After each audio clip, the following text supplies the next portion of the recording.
प्रिय जिज्ञासु नमस्कार। आपका स्वागत है डॉक्टर पवन शुक्ला एजुकेशनलिस्ट नामक यूट्यूब चैनल। आप जानते हैं कि हम लोग विभिन्न प्लेलिस्ट के लिए विभिन्न प्रकार के चैनलों पर विभिन्न प्रकार की विषय वस्तुओं पर बात करते हैं।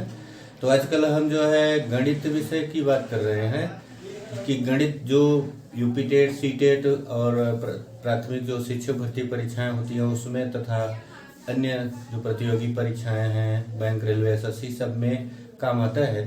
तो गणित के संदर्भ में हमने आपको बताया था कि सबसे पहले आपको बेसिक गणित शुरू करना होगा, जैसे हमने इसको प्राइमरी का कक्षा 4 की गणित को शुरू किया है। तो इसका हम दूसरा चैप्टर लेके चलते हैं जिसका नाम है संख्याओं की तुलना करना। इस पाठ को आज का जो हमारा प्रकरण है इसमें हम बात करेंगे कि किस प्रकार से संख्याओं की तुलना की जाती है। इसमें क्या होगा, इसमें हम देखेंगे संख्याओं की तुलना, ठीक है, कि किस प्रकार से संख्या की तुलना की जाती है। आपने पिछले वीडियो में देखा कि किस प्रकार से आप कंपैरिजन ऑफ नंबर्स इस वीडियो में देखेंगे।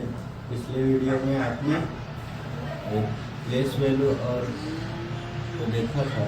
कंपैरिजन ऑफ नंबर्स की बात करते हैं, जो नंबर्स होते हैं इनकी तुलना आप कैसे करते हैं। इस संदर्भ में यहाँ हम बात करेंगे कि जो कैसे आप जानेंगे कोई संख्या बड़ी है कोई संख्या छोटी है। इस संदर्भ में इस कक्षा के हिसाब से हम चल रहे हैं क्योंकि आपको बेसिक नॉलेज देना है। मेरा मेन जो मोटो है, आपको आता है तो ठीक है, नहीं आता है तो भी आप देख सकते हैं, समझ सकते हैं। तो यहाँ देखिए कुछ ईंटों का चित्र बना करके दिया गया है। बेसिक ये ईंटें कम हैं, बराबर हैं, ये देखिए थोड़ा है, ये इससे ज़्यादा है, ये इससे कम है, ये इससे ज़्यादा है। तो ज़्यादा कम की मात्रा कैसे पता चल रही है? ज़्यादा कम की मात्रा जो है देखने से समझ में आ रही है यहाँ पर। लेकिन जब अंकों की बात होगी तो अंकों की बात में आप देखिए तो यहाँ दो बातें आती हैं। एक तो आपको चिन्ह समझ लेना चाहिए कि जो बड़े का चिन्ह होता है यह होता है इस तरह से, ग्रेटर देन का चिन्ह इस तरह से होता है कि जो ग्रेटर देन की बात करेगा कि मतलब जब इधर जो लिखा जाएगा वह उससे बड़ा है, हाँ, जो इधर लिखा जाएगा ग्रेटर देन वह उससे बड़ा है। जैसे 7 इज ग्रेटर देन 5, यानी यह बड़ा है का चिन्ह है। किसका चिन्ह है? बड़ा को प्रदर्शित करता है। पहला कि इस तरह का चिन्ह आपको मिलता है तो ये जान के रखिए कि इधर वाला इससे बड़ा है, ये ग्रेटर का चिन्ह है। और दूसरा स्मॉलर का, इसी को पलट देंगे तो स्मॉलर का हो जाएगा। यानी जैसे अगर इसी को ले लें तो 5 इज लेस देन 7। इसी एग्जाम्पल पे देखें तो 5 जो है छोटा है, तो बड़ा छोटा का यह चिन्ह आप याद रखिएगा, इसको भूलिएगा मत। हाँ, बड़ा क्या है और छोटा क्या है। तो बड़े का चिन्ह आपके सामने हमने बताया कि बड़े का चिन्ह यह है और छोटे का चिन्ह यह है। इसको आप समझ रखिएगा, याद रखिएगा। तो यहाँ 7 इज ग्रेटर देन 5, यानी 7 जो है वो 5 से बड़ा है और 5 जो है 7 से छोटा है। इस तरह से इस चिन्ह का अभ्यास करिए। इसमें पुस्तक में आपको बताएं कि इसको देखेंगे तो आपको काफ़ी कुछ समझ में आएगा। इसमें दिया गया है जैसे 8 5 3 6 5 3 4 8। मान लीजिए एक एग्जाम्पल हम आपके सामने यहाँ बताते हैं। कठिन लगता है गणित तब जब आप अभ्यास नहीं करते हैं। गणित अभ्यास की बात है, अभ्यास का विषय है। तो एक सवाल यहाँ दिया गया है, इसको हम लगा के आपके सामने आप प्रस्तुत कर रहे हैं कि कैसे आप लगाएंगे। 6 5 3 8 और एक बॉक्स बना है, 6 5 3 8 बॉक्स बना है, उसके बाद 5 3 4 8। इसमें आपको बताना है कि ये दोनों चिन्ह में से कौन सा चिन्ह रखा जाएगा। इसके लिए आप क्या करेंगे, इसके लिए आप जब बड़ा और छोटे का पहचान करना है तो आप 1000 से शुरू करते हैं। अब देखिए 1000 6 है इसका ना, इसका 1000 कितना है, इसका 5 है, क्योंकि तो चारों जितनी दोनों संख्याएं जो है इकाई, दहाई, सैकड़ा, हजार, इकाई, दहाई, सैकड़ा, हजार तक की है ना। तो आप क्या करेंगे, इसमें सबसे पहले 1000 को देख लेंगे। 1000 इसका 6 है, इसका 5 है। तो 1000 6 है तो 5 है, तो 6 5 से बड़ा है, यानी इधर चिन्ह लग जाएगा कि 6538 जो है वह 5348 से ये बड़ा है। ये बड़े का चिन्ह है। आप जानते ही हैं कि ये किस चीज को प्रदर्शित कर रहा है, बड़े को प्रदर्शित कर रहा है। तो ये बड़े का चिन्ह है। इसी प्रकार से मान लीजिए आपको अगर ऐसा कोई सवाल मिल जाए कि जिसमें दोनों बराबर हों जैसे मान लीजिए 5 7 6 8 और एक बॉक्स बना दिया गया 5 8 7 6, इस तरह से लिख दिया गया है। तो आप देखिए कि क्या दहाई सैकड़ा हजार, क्या दहाई सैकड़ा हजार दोनों में है, दोनों 4 अंक है। तो अब आप क्या किए कि इसमें दोनों में आपको करना क्या है कि देखना ये है कि पहले हजार देखेंगे, हजार देखिए 5 है, इसका भी 5 है, दोनों हजार बराबर है। तो अब हजार जब बराबर निकल गए तो क्या करेंगे, तब आप सैकड़े की तरफ जाएंगे। सैकड़ा के अंक स्थान पर यहाँ 7 है और यहाँ सैकड़े का स्थान पर 8 है। तो इस सैकड़े का स्थान पर जो बड़ा होगा वो संख्या बड़ी है, तो 8 बड़ा है, तो इधर वाला 5876 5768 से बड़ा है। तो क्या करेंगे, अब जब वो बड़ा है तो कौन सा चिन्ह लगाएंगे, यानी 5768 छोटा है 5876 से है, यह चिन्ह लग गया। मान लीजिए अब दोनों बराबर हो गए 5 7 9 8, अब इधर 5 7 8 9 इस तरह का है और बॉक्स बना दिया गया है। तो अब आप देखिए कि आप तो वही शुरू करेंगे, देखिए बड़े छोटे के लिए आप वहां से ही शुरू करेंगे, इकाई दहाई सैकड़ा हजार, इकाई दहाई सैकड़ा हजार। पहले देखिए दोनों हजार तक हैं, तो फिर आप सबसे पहले हजार का मिलाएं तो 1005 है, फिर सैकड़े का मिलाएं तो सैकड़ा भी इसका देखिए 7 है। अब बचा क्या, दहाई का, दहाई का इसमें 9 है और दहाई का इसमें 8 है। तो इसमें कौन सा बड़ा है, 9 वाला, 9 अंक बड़ा है ना 8 से, तो यह अंक बड़ा है, यानी जो 5798 है वो 5789 से बड़ा है, तो इसे ग्रेटर बना देंगे। अब मान लीजिए सैकड़े तक अगर 5 7 9 6 5 7 9 7 ये आ गया, 3-4 अंक का ही मैं बता रहा हूं, अभी आप इस तरह से आगे बढ़ के अभ्यास करेंगे समझ में आ जाएगा। तो 5 7 9 6 5 7 9 7 में कौन बड़ा है ये देखना होगा। तो आप क्या करेंगे, आपने देखा हजार तक, पहले देखा हजार तक दोनों संख्याएं हैं, फिर हजार के अंकों को देखा 5 5, फिर सैकड़ा देखा 7 7, फिर दहाई का देखा 9 9, अब बचा कौन, इकाई का 6 इकाई का 7, तो कौन बड़ा है, ये 7 वाला बड़ा है। तब क्या हुआ, ये अंक इससे छोटा हो गया, 5796 5797 से छोटा है, तो यहाँ छोटे का चिन्ह लगा देंगे। तो इस तरह से ये बड़े और छोटे का हम अनुप्रयोग करते हैं, जो कि कक्षा 4 की किताब में अच्छी तरह से दिया गया है। अगर आप अभ्यास करेंगे और इन बातों को विशेष ध्यान दीजिएगा कि जैसे कि हम दोनों ही समान अंकों की संख्याएं हैं, 10,000 के स्थान पे अंक समान है, तो कैसे पता करें कौन बड़ा है। तो जैसे हमने 1000 तक बताया, ऐसे आप 10,000 लाख 10 लाख तक जितनी भी संख्याएं रहेंगी वही बातें लागू होंगी, सब में वही आगे बढ़ेंगे। तो सबसे छोटी और सबसे बड़ी संख्या की बात होती है। अब तो आप इसको स्मॉलर देन और ग्रेटर देन को समझ चुके हैं कि स्मॉलर कौन है और ग्रेटर कौन है। ये तुलना का एक प्रत्यय आप तो अच्छी तरह से समझ गए कि छोटी संख्या और बड़ी संख्या को कैसे ज्ञात किया जाता है। इसके बाद हम बात करें, कई बार होता है कि आपकी परीक्षाओं में ऐसे श्रृंखलाएं दे दी जाती हैं कि इनमें से सबसे छोटी और सबसे बड़ी संख्या ज्ञात कीजिए। मान लीजिए इसी सवाल को हम ले लेते हैं 2 5 3 1 0 4 0 3 1 5 और 1 6 7 8 9 1 6 7 8 9। अब इसमें कह रहा है कि सबसे बड़ी संख्या कौन है और सबसे छोटी संख्या कौन है, ये आपको बताना है। तो देखिए तीनों संख्याओं के 5-5 अंक हैं। सबसे पहले तो ये चेक करना है आपको कि क्या ये तीनों जो संख्याएं दी गई हैं, आपके सामने जो तीनों संख्याएं दी गई हैं, इसमें इकाई दहाई सैकड़ा हजार 10,000 है 5 अंक, इकाई दहाई सैकड़ा हजार 10,000 इसमें 5 अंक, इकाई दहाई सैकड़ा हजार 10,000 इसमें भी 5 अंक। तो तीनों में 5 अंक हैं सबसे पहली बात, तो तीनों 10,000 की संख्याएं हैं। अब क्या करेंगे, जब तीनों संख्याएं, देखिए इसमें दिया भी गया है, आप इसीलिए मैं कह रहा हूं कि इस किताब को मन से पढ़िए। इसमें देखिए तीनों संख्याओं को दिया गया, तीनों संख्याओं का 5-5 चेक करिए। अब इसमें क्या करते हैं, तीनों अंकों के 10वें हजार के अंक को तुलना करेंगे।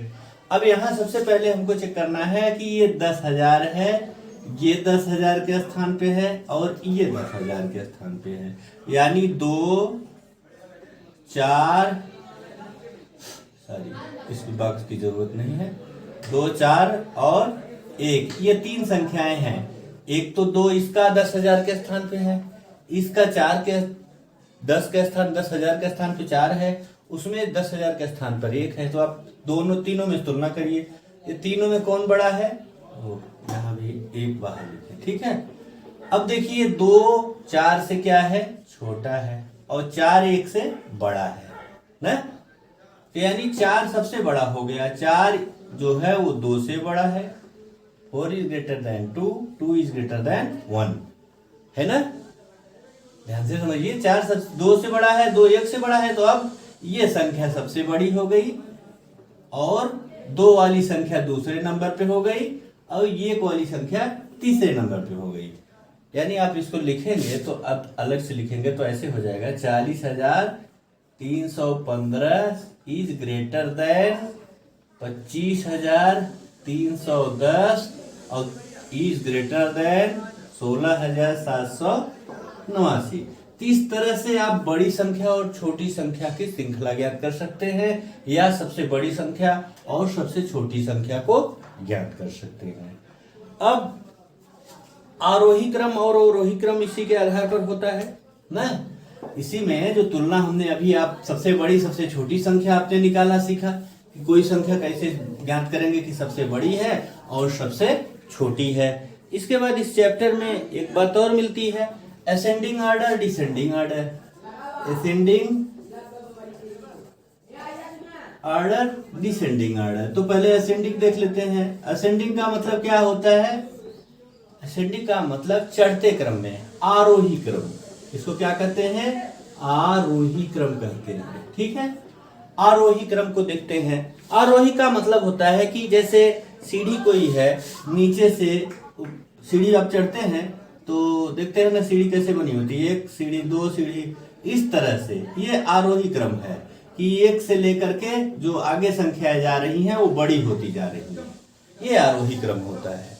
नीचे से ऊपर जब जाया जाता है, नीचे से ऊपर का मतलब जो सबसे छोटी संख्या है, सबसे छोटी संख्या के बाद उससे बड़ी, उसके बाद उसके बड़ी, फिर उसके बाद उसके बड़ी, इस तरह से जो छोटी से बड़ी संख्याओं को हम करते जाते हैं, तो ये क्या कहलाता है क्रम? ये आरोही क्रम कहलाता है। अब आरोही क्रम का एक उदाहरण देख करके हम समझ लेते हैं। इस किताब से ही उदाहरण हम लेते हैं जिसको आपको देखना है। इस किताब को आप जरूर ले लीजिएगा।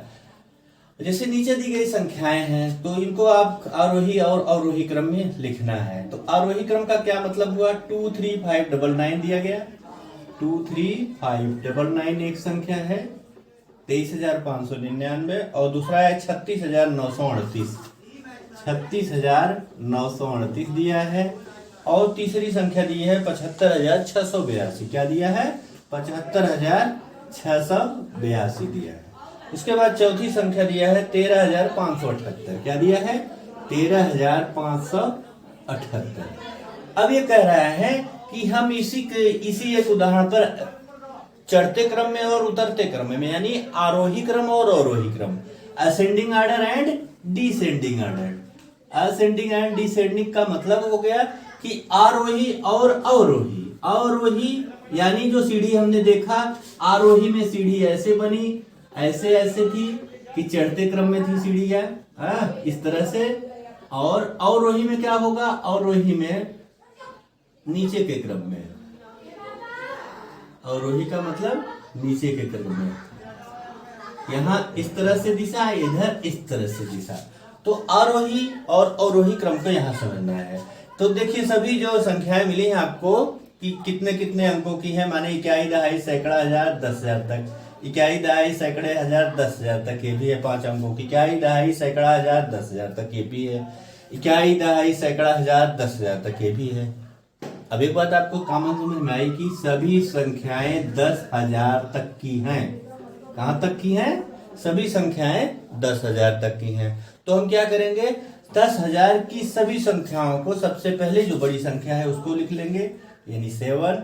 उसके बाद उस 7 के बाद ये है, सबसे बड़ी संख्या ये है 7, 7, फिर 3 है, 7 के बाद 3 लिख लेंगे, फिर 2 लिख लेंगे, 2 लिख लेंगे, फिर 1 लिख लेंगे।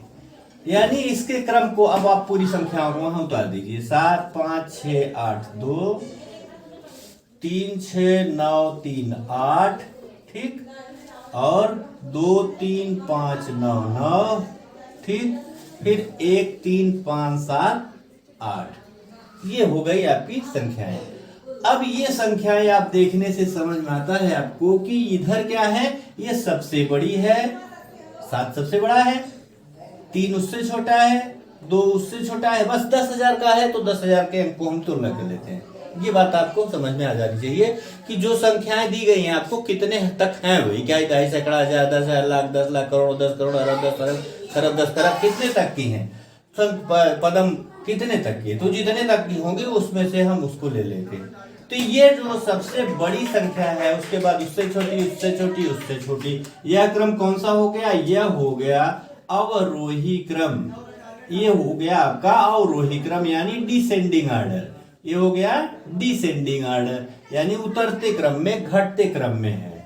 और इसी को पलट दें हम तो ये डिसेंडिंग से असेंडिंग ऑर्डर हो जाएगा, यानी 1 3 5 7 8 सबसे छोटी संख्या है।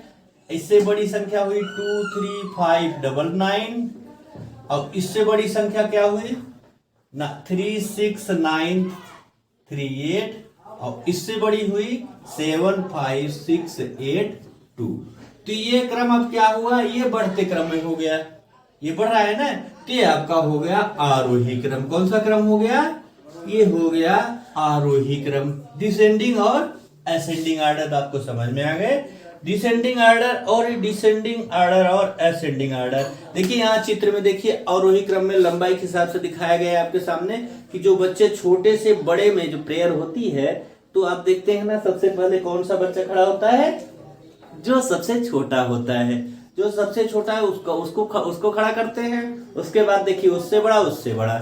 लेकिन यही अगर हम कहें पीछे मुड़, तो पीछे मुड़ जाएंगे तो बच्चे तो जो सबसे बड़ा है वो सबसे आगे हो जाएगा, उसके बाद उससे छोटा, उससे छोटा।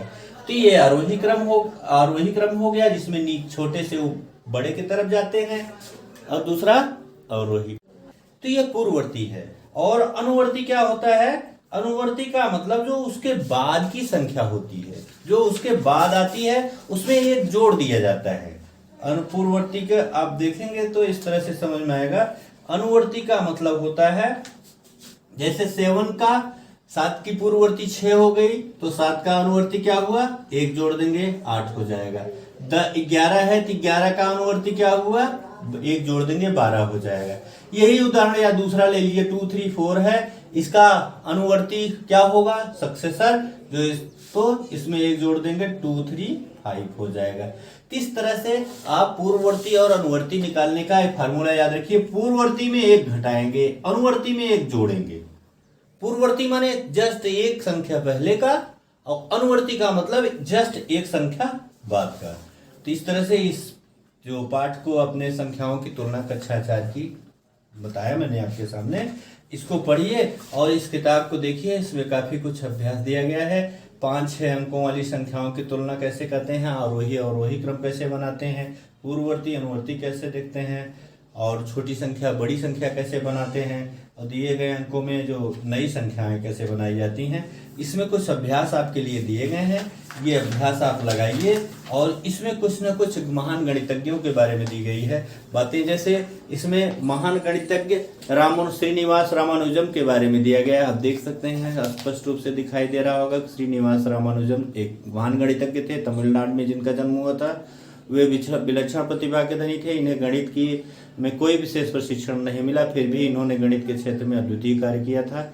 वे अत्यंत जिज्ञासु प्रकृति थे, प्रश्न पूछना पसंद था। इनके प्रश्न शिक्षकों को कभी कभी आश्चर्यचकित भी कर देते थे। 10 वर्ष की आयु में पूरे जिला में प्राथमिक स्तरीय परीक्षा में सर्वाधिक अंक प्राप्त किए थे। इन्होंने गणित के अनेक सूत्र प्रमेयों की रचना की। इनका जन्मदिन 22 दिसंबर को हम गणित दिवस के रूप में मनाते हैं। अब एक प्रश्न यहाँ आपको मिला इस तरह से कि गणित दिवस कब मनाया जाता है, तो गणित दिवस जो है यह इन्हीं महान गणितज्ञ श्रीनिवास रामानुजन के जन्म दिवस के आधार पर मनाया जाता है 22 दिसंबर को। तो इसको आपको देखना है, गणित दिवस 22 दिसंबर को मनाते हैं। किसके लिए, किसका है गणित दिवस, यह है श्रीनिवास रामानुजन का, श्रीनिवास रामानुजन। ठीक है, तो इस तरह से आप इन बातों को पढ़ेंगे, समझेंगे रामानुजन का, तो निश्चित रूप से आप सफलता को प्राप्त करेंगे और मेरा उद्देश्य है कि आपको सफलता की ओर ले जाने में सहायता करना। तो आज के लिए इतना पर्याप्त है। इस बातों को जो मैंने बताया आप समझिए, जो बातें आपको न समझ में आए आप बताइएगा, लेकिन अभ्यास अवश्य करिएगा। बिना अभ्यास अनाभ्यासे विषम शास्त्रे, और गणित में तो अभ्यास अति आवश्यक होता है। धन्यवाद। आप चैनल लाइक शेयर सब्सक्राइब अवश्य कर लीजिएगा। नमस्कार।